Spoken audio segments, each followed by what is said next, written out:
শান্তিনিকেতন যখন করার দিকে তৈরি হচ্ছে তখনকার যুগের ছাত্রী ছিলেন চিত্রনিকেতন। রবীন্দ্রনাথ এবং নন্দলাল বসুকে পিতার মতো ভালোবাসতেন, তারাও তাকে কন্যা সহ স্নেহ করতেন, সেই তারই আজকে জন্মদিন। সাধারণ ঘরের কন্যা থেকে একজন জনপ্রিয় শিল্পী, ওনার জার্নি ঠিক কতটা স্ট্রাগল?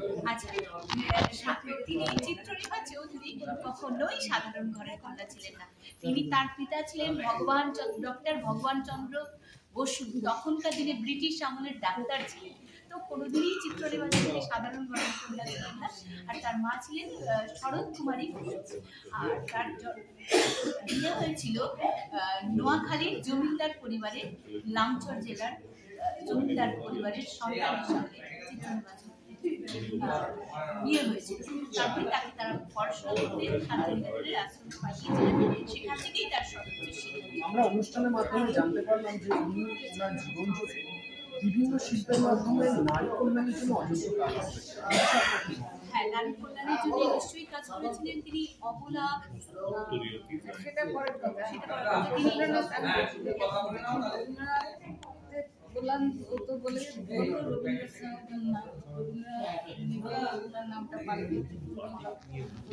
নিভাননী ছিল।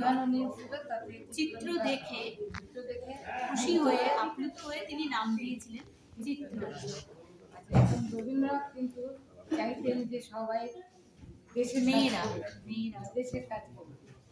তাকে উনি যখন প্রথম আমার মাকে পাঠালেন, মা এবং আরো কয়েকজন থেকে পাঠালেন গ্রামে গ্রামে শিক্ষা বিস্তার করতে, কারণ গ্রামের মানুষরা একেবারেই শিক্ষা থেকে বঞ্চিত ছিল।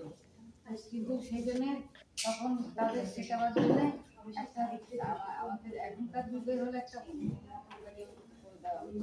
কিন্তু তাদের যে যত লাইন তো একটা গরুর গাড়ি ঠিক করা হলো যে গ্রামে গ্রামে গিয়ে শিক্ষা বিস্তার করবে।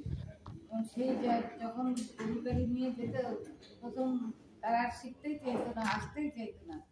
পরে অনেক তাদেরকে তাদের জন্য অনেক বই খাতা কফি চকলেট এসব দিয়ে হাজির হতো। তখন আস্তে আস্তে তারাও ওদের সঙ্গে মিশে গেল এবং ওরাও তেমনি ডাবের জল খাওয়াতো, যখন যেত শিক্ষার জন্যে ডাবের জল খাওয়াতো, মুড়ি খাওয়াতো ইত্যাদি। দীর্ঘ ৮৬ বছরের জীবনে উনি সমাজকে কি বার্তা দিয়েছেন বলে আপনি মনে করেন?